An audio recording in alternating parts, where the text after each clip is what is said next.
The bar's dim light cast jagged shadows across my fiancée's face as she leaned in, her breath hot with whiskey and urgency.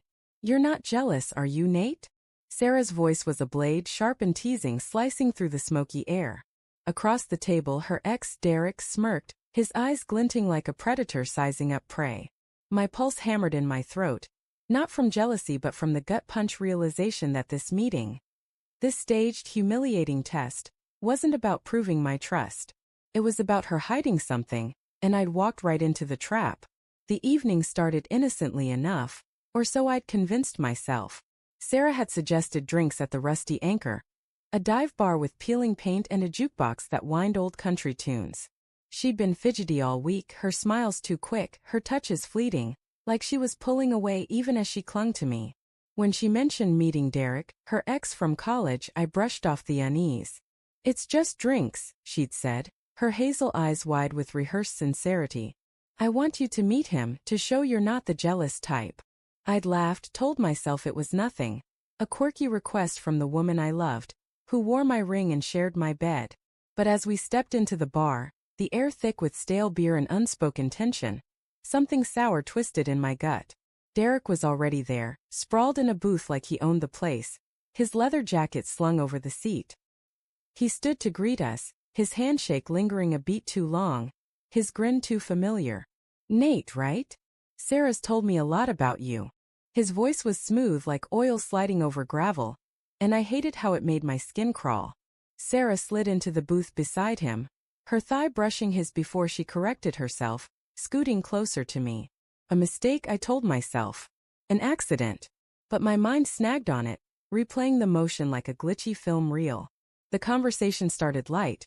Small talk about jobs, old college stories, the kind of banter that fills awkward silences.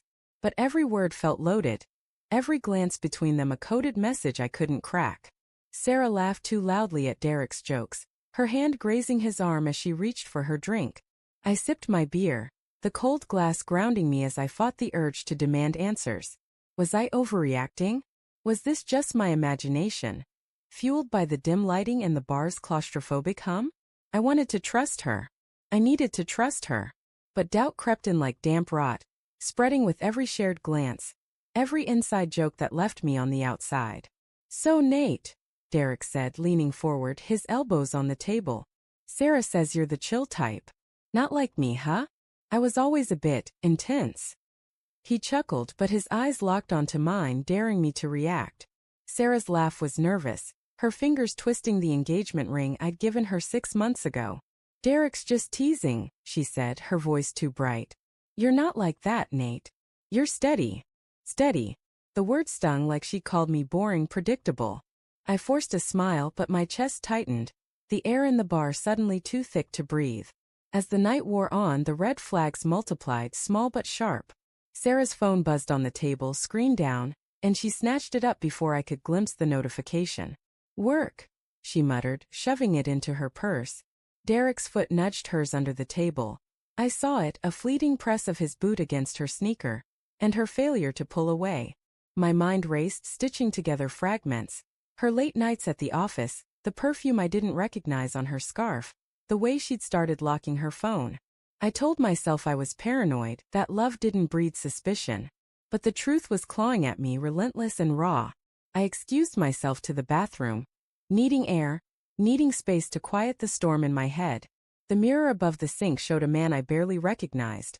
Eyes hollow, jaw tight, a stranger unraveling under fluorescent lights. I splashed water on my face, the cold biting my skin, and told myself to hold it together. I loved Sarah. We were building a life together, wedding plans, a house, dreams of kids someday. This was just a test, a moment to prove I was better than my doubts. But as I dried my hands, a memory surfaced. Sarah's whispered phone call last week, her voice low and urgent, cut off when she saw me enter the room. "Just a friend," she'd said. I hadn't asked who. Why hadn't I asked? Back at the booth, the mood had shifted. Sarah and Derek were leaning closer, their voices hushed, faces inches apart. I froze, my shadow falling across the table, and they pulled back like kids caught stealing. "Everything okay?" I asked, my voice steady despite the tremor in my chest. Sarah's smile was too quick, too wide. "Just catching up," she said, but her eyes didn't meet mine.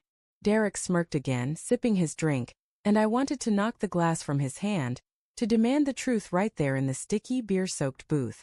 The final straw came an hour later, when Sarah excused herself to take a call outside. Derek leaned back, his gaze following her before settling on me.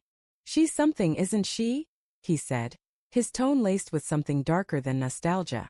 "Always was hard to pin down." My blood ran cold, but I kept my face neutral, fishing for more. "You two were close, huh?" I said, casual as I could manage. He nodded, his eyes glinting. "Closer than you'd think, even after we broke up. Some habits die hard."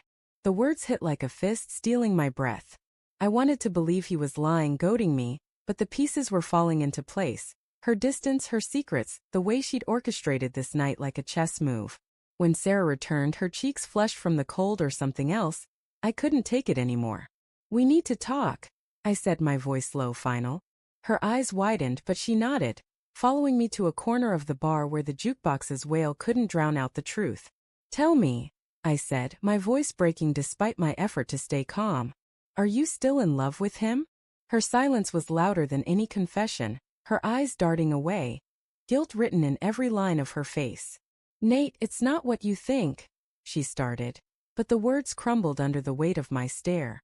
She didn't deny it. She didn't need to. The betrayal was a living thing, coiling between us, shredding the future we'd planned. And then the twist, the knife I hadn't seen coming. "It's not just Derek," she whispered, tears spilling down her cheeks. "There's someone else too. At work. I didn't mean for it to happen, Nate. I love you, but—" Her voice broke and I staggered back, the bar spinning around me. Not one betrayal but two. The woman I'd trusted, the life I'd built, was a house of cards, collapsing under the weight of her secrets. I left her there, crying in the corner of the rusty anchor, Derek's smirk burning in my mind. The night air was sharp, cutting through my jacket as I walked away, the ring in my pocket now a dead weight. I wasn't jealous. I was broken, betrayed by the one person I'd thought was mine. And as I disappeared into the city's neon haze, I wondered if trust could ever feel safe again.